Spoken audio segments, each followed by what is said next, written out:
క్రీస్తునందు ప్రియమైన సోదరులారా, మన ప్రభువును రక్షకుడునైన యేసుక్రీస్తు యొక్క పరిశుద్ధమైన నామమున నేను మీకు శుభములు మరియు వందనములను తెలియజేయచ్చు ఉన్నాను. దేవుని వాక్యములో నుండి మనము యోనా గ్రంథమును ధ్యానం చేస్తూ ఉన్నాం. 4వ అధ్యాయంలో ఉన్నాం. 5వ వచనాన్ని నేను చదువుతూ ఉన్నాను. అప్పుడు యోనా ఆ పట్టణములో నుండి పోయి దాని తూర్పు తట్టున బస చేసి అచ్చట పందిలి ఒకటి వేసుకొని పట్టణమునకు ఏమి సంభవించునో చూచెదనని ఆ నీడను కూర్చొని ఉండగా, దేవుని దాసుడు దేవునితో మాట్లాడగలిగిన, ముఖాముఖిగా మాట్లాడగలిగిన అనుభవమును కలిగినవాడు అద్భుత రీతిగా చేప కడుపులో నుండి ప్రయాణం చేసి నినివే ఒడ్డున పడ్డవాడు. అతని జీవితాన్ని చూస్తుంటే సమస్తం అద్భుతంగాను ఆశ్చర్యంగాను కనిపిస్తున్న మాట వాస్తవమే. దేవుని సార్వభౌమాధికారం ఎంత గొప్పగా ఉందో, ఆయన కృప అతని పట్ల అంత అపరిమితంగా ఉంది. తానే ఆ సంగతిని తెలియజేశాడు. 2వ వచనమునందు ఈయన దేవుడు వెళ్ళమన్న పట్టణానికి చెప్పమన్న సువార్త చెప్పాడు. వారందరూ మారు మనస్సు పొందగా చూసి సంతోషించవలసినటువంటి వాడు. ఒక దైవజనుని యొక్క ఆనందం ఏమిటి? తన సువార్త ప్రకటించుచుండగా ఎవరైనా మారు మనస్సు పొందితే ఆనందమే కదా. ఒక సంఘ కాపురి యొక్క ఆనందం ఏమిటి? తాను బోధించు బోధ విన్న తర్వాత ప్రజలు ఆ బోధ ప్రకారంగా జీవిస్తే ఆనందమే కదా. చింతాక్రాంతులు అవ్వటం ఏంటి? కోపగించుకోవటం ఏంటి? దేవుని దాసుడు.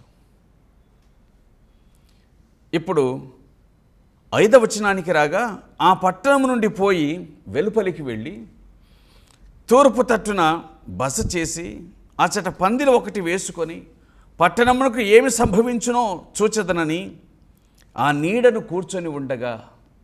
ఈ మాటలు చదువుతూ ఉంటే దేవునికి అవిధేయుడు అయినటువంటి వాని యొక్క మనస్తత్వం ఎట్లుంటుందో మనకు బాగా అర్థమవుతుంది. ఇంకా చెప్పాలి అంటే, దేవుని కార్యములను ప్రత్యక్షంగా చూసిన వాని యొక్క మనస్సు దేవుని విషయంలో కఠినమైతే అతడు దేవుని దాసుడు కావచ్చు, విశ్వాసి కావచ్చు, భక్తిపరుడైన ఏ మనుషుడైనా సరే దైవ సంబంధమైన విషయాల్లో తన మనస్సును కఠినం చేసుకుంటే ఎన్ని అద్భుతాలు చూసినా, సాక్షాత్తు దేవునితో మాట్లాడినా అట్టివాడు తన మనస్సులో ఉన్నటువంటి తన స్వాభిప్రాయాన్ని తొలగించుకొనడు అనే సంగతి మనకు బాగా అర్థమవుతుంది. అంటే ఏమిటి? ఇంతవరకు తాను ఏం చేశాడు? తప్పదు కాబట్టి చేశాడా? ఏ పట్టణానికి సువార్తను ప్రకటించి ఏ పట్టణంలో పశ్చాత్తాపాన్ని సంపూర్ణంగా చూడగలిగినాడో ఆ పట్టణం నాశనం చూడాలనుకుంటున్నాడా యోనా? ఆ పట్టణం యొక్క దుర్గతిని చూడాలనుకుంటున్నాడా యోనా? ఏ ప్రజలను దేవుడు కరుణించినాడో ఆ ప్రజలు నాశనం అవుతూ ఉండగా చూడాలని ఆశించాడా యోనా? దేవుని మనస్సునకు యోనా ఎంత విరుద్ధంగా ప్రవర్తిస్తున్నాడో మనకు అర్థమవుతుంది. అంచేత మన మనస్సులో నుంచి ఈ భావనను తొలగించుకుందాం. అదేంటంటే, నాకు నచ్చకపోతే దేవుడు చెప్పిన వినను అనే ఈ భావనను తొలగించుకోవాలి. మన జీవితంలో ఆయనే ఫైనల్, ఆయన అధికారమే అంతిమం అనే సంగతిని మనం గుర్తుంచుకుందాం. అప్పుడే మనం ఆయనకు లోబడినప్పుడు మాత్రమే ఆయన నేత్రాలు మనం ధరించడానికి వీలు కలుగుతుంది. మనం ఆయనకు లోబడకపోతే అవిధేయత నేత్రాలను ధరించి ఈ విధేయతతో ఉండవలసిన స్థలంలో మనం ఉంటాం. అప్పుడు ఏం జరుగుతుందంటే సరిగ్గా ఇదే జరుగుతుంది. ఏమండి, మా సంఘములో 1,20,000 మంది కంటే ఎక్కువ ఉన్నారు అని ప్రకటించుకొనగలిగినటువంటి సామర్థ్యం కలిగిన పాస్టర్గా యోనా ఉండొచ్చండి. ఎందుకంటే చరిత్రలో ఎక్కడ జరగనిది, బహుశా ఎక్కడ జరగలేనిది యోనా జీవితంలో జరిగింది. ఆ పట్టణంలో ఒక్కడిని కూడా విడిచిపెట్టకుండా అందరూ మారు మనసు పొందగలిగినారు. ఏ ఊళ్ళో చూస్తాం మనం ఇది? పట్టణం సంగతి వదిలిపెట్టండి, ఏ ఊళ్ళో చూస్తాం మనం ఇది? ప్రజలందరూ మారు మనసు పొందగలిగిన అనుభవం ఇప్పుడు కాదు. మా సంఘంలో 1,20,000 మంది ఉన్నారని చెప్పుకోవటం ఆనాడే యోనా చెప్పుకొనగలిగిన అవకాశం దొరికింది అతనికి. అయినను ఏ ప్రజలకు సువార్తను ప్రకటించాడో వారి దుర్గతిని చూడ అపేక్షించాడు. అంటే యోనా మనస్సును మనం బాగా అర్థం చేసుకొనగలం. ప్రేమతో మనవి చేస్తున్నాను, ఈ ద్వేష మనస్సును తొలగించుకోండి. ఈ ద్వేష మనస్సును తొలగించుకోండి. మనుషుల ముఖవైఖరిని అని కానీ, అందచందాలను బట్టి కానీ, హోదాను బట్టి కానీ మన మనస్సులో ఒకరిని మాత్రమే ప్రేమించి దైవచిత్తానుసారంగా బ్రతుకుచున్న మరొకరిని ప్రేమించకుండా ఉండటం అనేటువంటి ఈ జాడ్యం సంఘాలలో అంతరించాలి, వ్యక్తుల మధ్య కూడా అంతరించాలి. ఏదైతేనేమి అందరూ దేవుని పిల్లలే, నిస్సందేహంగా అందరూ దేవుడి సృష్టే, వారిని వారిగానే చూడాలి. ఓ మనిషిని మనిషిగా చూడాలి. వారి నాశనాన్ని కోరుకోవడం ఏంటి? పైగా దేవుని దాసుడు అన్యజనుల యొక్క నాశనాన్ని కోరుకోవడం ఏంటి? ప్రతి సందర్భంలో యోనాకు పాఠం నేర్పిస్తున్న దేవుడు ఈ సందర్భంలో కూడా ఆయన యోనాకు పాఠాన్ని నేర్పించుతూ ఉన్నాడు. 6వ వచనాన్ని నేను చదువుతున్నాను. దేవుడైన యెహోవా సొరచెట్టు ఒకటి ఏర్పరచి అతనికి కలిగిన శ్రమ పోగొట్టుటకై అది పెరిగి యోనా తలపైన నీడనిచ్చినట్లు చేశాను.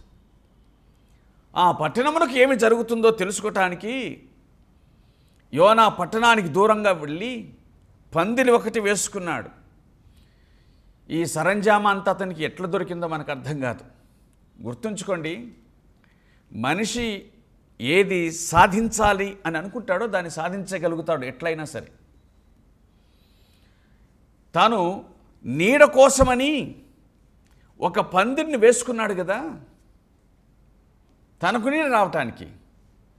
1,20,000 మంది ఉగ్రత కింద ఉన్నటువంటి వారు పరలోకపు నీడను ఆశ్రయించడాన్ని ఎందుకు సహించలేకపోయాడు ఈ మనిషి? అర్థమవుతుంది కదా. ఉగ్రత నుండి 1,20,000 మంది తప్పించుకుంటే ఎగిరి గంతేసి ఆనందించవలసినటువంటి వాడు తనకు నీడ కోసం ఒక పందిరి వేసుకున్నాడు. దేవుడైన యెహోవా సొరచెట్టు ఒకటి ఏర్పరిచి అతనికి కలిగిన శ్రమ పోగొట్టుటకై అది పెరిగి యోనా తలకు పైగా నీడనిచ్చినట్లు చేశాను. ఆ సొరచెట్టును చూచి యోనా బహుగా సంతోషించాను. వినండి, తాను నీరు పొయ్యని తాను నాటని సొరచెట్టును చూసి, కేవలం తనకు నీడను మాత్రమే ఇచ్చిన సొరచెట్టును చూసి సంతోషించిన యోనా శరీరానుసారమైన మనుష్యుడని ఎందుకు చెప్పకూడదండి? భౌతిక విషయాలకు మాత్రమే ప్రాముఖ్యతనిచ్చే సేవకుడని ఎందుకు చెప్పకూడదండి? ఖచ్చితంగా చెప్పవచ్చు. ఆత్మ సంబంధమైన విలువలు, పరలోక సంబంధమైన విలువలు అనేటువంటివి మరచిపోయినప్పుడు, వాటికి విరుద్ధంగా ప్రవర్తించినప్పుడు ఒక మనిషి తేడాను కోల్పోతాడు అని మనం గుర్తుంచుకోవాలి. ఒక ఆత్మ రక్షణ ఎంతో గ్రహించలేనటువంటి ఒక వ్యక్తి ఒక సొరచెట్టును వారికంటే గొప్పగా భావించినాడు. దాన్ని చూచి చాలా సంతోషించను. ఏమండి, ఈ ఒక్కచోటనేనండి మనం ఈయన సంతోషాన్ని చూసేది. దేవుని ఆజ్ఞలో ఇతనికి సంతోషం లేదు. ఓడలో ప్రయాణం చేస్తున్నాడు, సంతోషం లేదు. వారికి దుఃఖాన్ని కలిగించాడు. దేవుని సువార్త ప్రకటిస్తున్నాడు, సంతోషం లేదు. కాసేపు నీడనిచ్చిన చెట్టును చూసి సంతోషపడ్డా? దైవ సంబంధమైనటువంటి సహవాసములో దేవుని చిత్తము కాక తన చిత్తం మాత్రమే నెరవేరాలి అనుకునే ప్రతి వ్యక్తి కూడా నిశ్చయముగా తప్పనిసరిగా అతడు శరీరానుసారుడే అవుతాడు. ఎందుకంటే దేవుని చిత్తానికి అవకాశం లేనివాడు దేవుని సేవకుడు, దేవుని దాసుడు ఎట్లవుతాడు? దైవ చిత్తానికి భిన్నంగా ప్రవర్తించేవాడు దేవుని బిడ్డ ఎట్లవుతాడు? నీ తండ్రికి నువ్వు వ్యతిరేకంగా ప్రవర్తిస్తూ ఉంటే నీ తండ్రి కాదు, చుట్టుప్రక్కల ఉన్న ప్రజలు ఏమంటారో నీకు తెలుసు కదా. తండ్రి పేరు చెడగొడుతున్నాడు అని అనరా? దేవుని దాసుడు దేవుని చిత్తానికి వ్యతిరేకంగా ప్రవర్తిస్తే ఏమనుకోవాలి? ఈ విధంగా మనం ఆలోచించవచ్చు. అతడు 3 దినముల పరిమాణమంతా ప్రయాణం చేయలేదు. ఒక్కరోజు ప్రయాణం చేశాడు. ఆ వార్తను ఆ దేశపు దూతలు తీసుకున్నారు. మిగతా 2 రోజుల ప్రయాణం వారు చేశారు. వారు చాటింపు వేశారు. జరగాల్సినంత జరిగింది. ఈ దైవజనుడు చాలా సంతోషించాలి. తనకు పని తగ్గించారు, పైగా అందరూ విశ్వసించారు. కానీ వారి ఆత్మలకున్న విలువ ఈ సొర చెట్టుకున్నటువంటి విలువ లేక దాని నీడకున్నటువంటి విలువ, ఈ రెండింటిని మనము పోల్చి చూస్తే ఒక దైవజనుడు ఎంత సంతోషించాలి ఆ పట్టణాన్ని చూసి. సొర చెట్టును గూర్చి సంతోషించాడా? మళ్ళీ చెప్తున్నాను, 3 అధ్యాయాల్లో ఎక్కడ సంతోషించినట్లు లేదండి. అతనికి దేవుని ఆజ్ఞలో సంతోషం లేదు, దేవుని వార్తను ప్రకటించడంలో సంతోషం లేదు, ఆ ప్రజలు మారుమనసు పొందడంలో సంతోషం లేదు. తన తలకు పైగా ఒక చెట్టు నీడనిస్తే దాంట్లో చూసి అడుగుతాడు తన సంతోషాన్ని. చాలా అనేటువంటి మాట ఉంది. చాలా అనేటువంటి మాట ఇక్కడ బహుచింతాక్రాంతుడై అనే ఒక మాట ఉంది. ఆ ప్రజలు రక్షణ పొందితే బహుచింతాక్రాంతుడయ్యాడు. తన తలకు నీడ తగిలితే చాలా సంతోషించాడు. విలువలు తారుమారైన మనిషి యోనా అని మనం అర్థం చేసుకోవచ్చు. ఈ సంగతులన్నీ మనకు బుద్ధి కలిగించడానికే కదూ, ఇవన్నీ మనకు బోధ కలిగించడానికే కదా వ్రాయబడింది. జాగ్రత్త పడదాం, విలువను విలువగా చూద్దాం. సొర చెట్టు విలువ ఎంతో అంతే, మనిషి విలువ ఎంతో అంతే. కాబట్టి విలువలను ఎక్కడే కానీ మనం తారుమారు చేయకుందుముగాక. సొర చెట్టు పెరిగింది, అతనికి కలిగిన శ్రమ పోగొట్టుటకై అది పెరిగి యోనా తలకు పైగా నీడనిచ్చినట్లు చేసెను. దేవుడు చేసెను అనే మాటను చూడగలుగుతున్నాం. దేవుడు చేసెను ఏమండి? దేవుడు శ్రమ పోగొట్టుటకై అంటే అతనికి కలిగిన అలసటను పోగొట్టుటకై అనే మాట. ఆయన తన దాసుని యొక్క అలసటను పోగొట్టుటకు ఆయన ఒక సొర చెట్టును ఏర్పరిచి అనే మాట వ్రాయబడింది. ఎంత శ్రద్ధ కలిగిన వాడు దేవుడు, ఎంత శ్రద్ధ కలిగిన వాడు దేవుడు తన దాసుని పట్ల. అతనికి నీడనివ్వటానికి ఒక సొర చెట్టును మొలిపించాడా? ఏమండి, ఎంతైనా ఆయన నమ్మదగిన వాడే కదూ. మనము నమ్మదగిన వారము కాకపోయినా ఆయన మాత్రం నమ్మదగినవాడు. ఆయన మాత్రం నమ్మదగినవాడు. వాస్తవానికి యోనా నిజంగా ఎక్కడుండాలో చెప్పండి. వాస్తవానికి యోనా నిజంగా ఈ టైం అందు ఎక్కడుండాలో చెప్పండి. ఎక్కడుండాలి అని అంటే ఖచ్చితంగా రాజసౌధంలో అంతఃపురంలో ఉండాలి. యోనా ఈ సందర్భంగా అంతఃపురంలో ఉండాలి. ఎందుకంటే నిజమేనండి, మేమందరం మీరు రాకపోతే చచ్చిపోయే వాళ్ళం, మా దుర్గతిని బట్టి దేవుడు మమ్మల్ని శిక్షించేవాడు, మీరు వచ్చి 40 రోజుల కంటే ముందుగా వచ్చి మమ్మల్ని కాపాడినారు, లేకపోతే మేము చచ్చిపోయే వాళ్ళమని చెప్పి నిజంగా అందరికీ ఆనందమే సంతోషమే ఉండేది. తీసుకొని వెళ్ళి ఈ దేవుని దాసుని ఒక మంచి విఐపికి ఇచ్చినటువంటి ట్రీట్మెంట్ ఇచ్చేటువంటి వాళ్ళు, చాలా చక్కగా చూసుకునేటువంటి వాళ్ళు అన్యజనులు, పైగా తమ శత్రువులు అనేటువంటి భావన తనలో ఉన్న హేతువు చేత తగినటువంటి సత్కారాన్ని పొందలేకపోయాడు. ఇది వారు తృణీకరించింది కాదు, తనకై తానే తృణీకరించుకున్నాడు వారి సత్కారాన్ని. మీకు అర్థమై ఉంటుంది ఏంటంటే వారందరూ మారు మనసు పొంది ఆ దినం ఉంది కదూ, వారందరూ మారు మనసు పొంది ఉదయం నుంచి సాయంత్రం దాకా పశ్చాత్తాపడుతూ వారు ఉపవాసం ఉంటే ఏమీ లేదు. నేను ఇలాగ అనుకుంటున్నాను, యోనా అక్కడి నుంచి చల్లగా జారుకొని పోయి ఉంటాడు. ఎందుకంటే వారు మారు మనసు పొందుతున్నారు కదా, అయిపోయింది. వారు మారు మనసు పొందితే నా హిస్టరీ క్లోజ్ అనుకున్నాడు, నా ఆశలన్నీ గల్లంత అనుకున్నాడు. అంచేత అక్కడి నుంచి మెల్లగా జారుకొని ఊరు దాటి వెళ్ళిపోయాడు, పట్టణాన్ని దాటి వెళ్ళిపోయినట్టుగా కనిపిస్తాడు.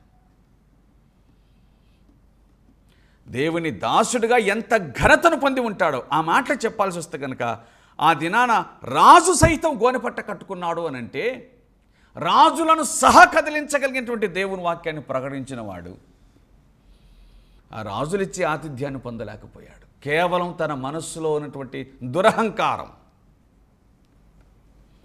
పందిలి కింద ఉండాల్సిన పనే ఉందండి. అయినా దేవుడు తన దాసుని జ్ఞాపకం చేసుకున్నాడు. అతని స్థితిలోనే అతనికి నెమ్మది కలిగించడానికి ఆయన ఇష్టపడ్డాడు. ఏమండి, ఒక గొప్ప మత్స్యాన్ని ఏర్పాటు చేసినవాడు, అందులో అతడు జీవించులాగున 3 దినముల సౌకర్యాన్ని కలిగించినటువంటి వాడు. ఇప్పుడు అతని తలకు నీడనివ్వటానికి అతనికి ఒక సొర చెట్టును మలిపించాడు అనంటే, అడుగడుగున అడుగడుగున అడుగడుగున యోనా విషయంలో ఆయన ఎంత శ్రద్ధ చూపాడు. ఇలాగంటాను, అడుగడుగున యోనా విషయంలో కాదు, అడుగడుగున అవిధేయులమైన మన విషయంలో ఆయన ఎంత శ్రద్ధ చూపుతున్నాడండి. ఇంకా ఎక్కడి నుంచి అవిధేయుడు? యోనా గ్రంథం 1వ అధ్యాయం 2వ వచనం నుంచి ఆఖరి దాకా అవిధేయుడు. ఒక అవిధేయుణ్ణి సంహరించటం, ఒక అవిధేయుణ్ణి శిక్షించడం ఆయనకి ఎంత పని అండి. కానీ బహుశాంతమున అత్యంత కృప అని ఈయనే అన్నాడే, దాన్ని ఆయన నెరవేర్చుకుంటున్నాడు. మళ్ళీ చెబుతున్నాను, ఈ మాట మళ్ళీ గుర్తు చేస్తున్నాను. సింహం ముందు జింక గంతులేస్తుందంటే అది కేవలం సింహం యొక్క శాంతం, దాని దయ, అంతేగాని జింక గొప్పతనం కాదని గుర్తుంచుకోవాలి. ఈ విషయంలో మనము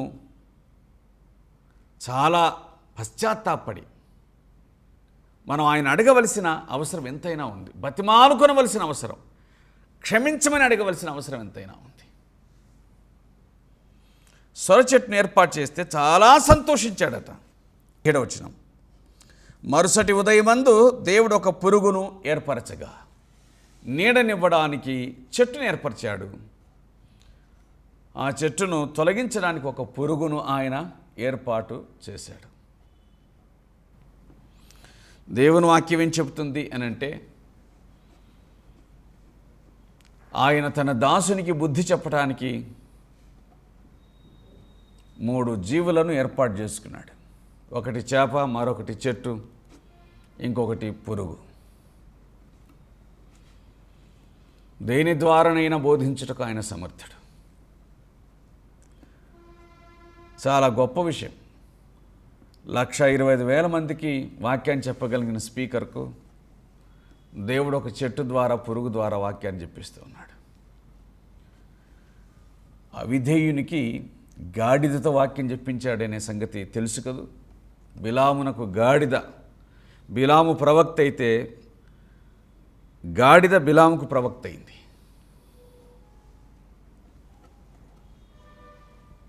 ఆయన ఎవరి చేతనైనా మాట్లాడించుటకు సమర్థుడు. ప్రియులారా, అవిధేయత ఎట్లుంటుందంటే ఒక చిన్న ఉదాహరణ చెప్తాను. ఎన్ని కీర్తనలు రాశాడండి దావీదు, దేవుణ్ణి ఎంతగా స్తుతించాడండి. తాను చేసిన పాపాన్ని బట్టి ఒక సైనికుని ద్వారా తాను చెప్పించుకోవాల్సి వచ్చింది. ఓరియా, ఇంటికి వెళ్ళు, అలసిపోయి వచ్చావు కదా, ఇంటికి వెళ్ళు అంటే ఎంత గొప్ప మాటలు మాట్లాడాడు.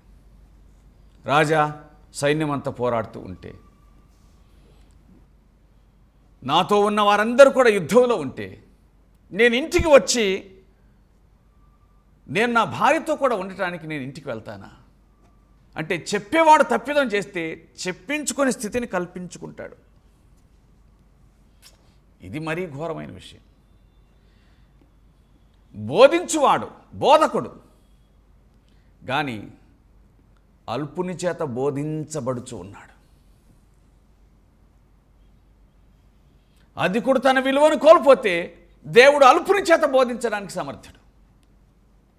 ఆయన వీటి ద్వారా తన దాసునితో మాట్లాడుతూ ఉన్నాడు. ఆయన ఏర్పాటు చేశాడు. 7వ వచనం, మరుసటి ఉదయమందు దేవుడు ఒక పురుగును ఏర్పరచగా అది ఆ చెట్టును తొలిచినందున చెట్టు వాడిపోయెను.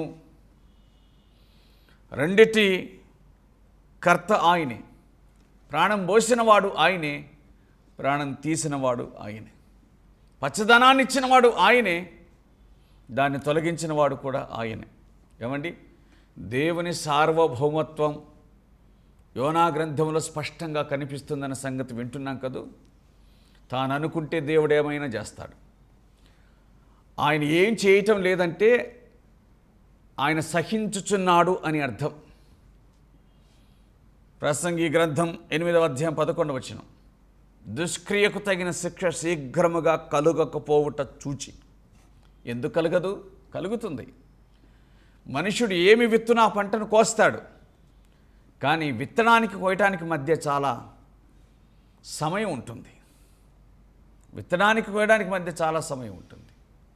కాబట్టి ఆయన సహించుచు ఉన్నాడు అనే సంగతిని మనము జ్ఞాపకం చేసుకోవాలి. ఆయన ఒక పురుగును ఏర్పరచగా అది ఆ చెట్టును తొలిచినందున ఆ చెట్టు వాడిపోయాను. మంచిది. దేవుడు మన జీవితాలకు పాఠాన్ని నేర్పిస్తాడు అనే సత్యాన్ని జ్ఞాపకం చేసుకుందాం. చిన్న వాటినైనా సరే ఉపయోగించి ఆయన పాఠాలను నేర్పిస్తాడు. విలువను కోల్పోయిన మనిషికి అతడు దేన్ని కోరుకుంటున్నాడో దాని ద్వారానే విలువలను ఆయన బోధిస్తాడు. అతడు ఏ స్థలములో ఉన్నాడో ఆ స్థలాన్నే బోధించినాడు. అంటే ఆ స్థలమునందే అతనికి సంగతులను బోధించాడు. ఏ పందిరిని ఆశ్రయించినాడో ఆ పందిరి నుండి అతనికి సంగతిని బోధించినాడు. మనము అవిధేయులము కాక విధేయులం అవుదామని ప్రేమతో మనవి చేస్తూ ఉన్నాను. మన ఇష్టానుసారంగా బతకడానికి అలవాటు పడిన మనసుందే, అది దేవునికి తలవంచడానికి ఇష్టపడదండి. కానీ తలవంచిన వారి జీవితాలు మనం నిరంతరము తలంచుకునేలాగా ఉన్నాయి. ఆయనకు తలవంచితే మనకు తలవంపు కాదనే సంగతిని గుర్తుంచుకుందాం. మనం ఆయనకు తలవంచకపోవడమే అది మనకు తలవంపు అని గుర్తుంచుకుందాం. అలాగున్న దేవునికి విధేయులమై జీవిద్దాం. తండ్రి, నీ చిత్తమే సిద్ధించునుగాక అని ప్రభు అన్నాడే. ఎస్, ఆయన తన తండ్రి చిత్తమునకు తలవంచిన హేతువు చేత ఈ దినమున కూడా ఆయన నామమున రక్షణ, ఆయన నామమున పాపక్షమాపణ, ఈ దినమున కూడా భూమి బ్రతికినంతకాలం ఆయన నామమున సువార్త పాపక్షమాపణ ప్రకటించబడుచున్నాయి. అంచేత ఆయనకు విధేయులం అవుదాం. ఇంకా ప్రభువుకు విధేయుడవై ఆయనను విశ్వసించకపోతే ఆయనకు జీవితాన్ని అప్పగించు. విధేయుడవై విశ్వసించి ఉంటే విధేయుడవై జీవించు. ప్రభు మనకు సహాయమును అనుగ్రహించునుగాక. ప్రేమ కలిగిన తండ్రి, మీకు స్తోత్రాలు. మేము విన్న మాటలు మా జీవితానికి అన్వయించుకొని జీవించడానికి సహాయం చేయండి. మీ కృపా మహదేశ్వర్యం మా ఎడల పూర్తిగా విస్తరింపచేయండి. ఎవరు ఏ అవసరతలో ఉన్నారో తీర్చి ఆదరించండి. మేము లోబడుటకు మా మనస్సులను వంచుమని అడుగుచు మా ప్రభు అయిన క్రీస్తు పేరట అడుగుచున్నాము తండ్రి. ఆమెన్.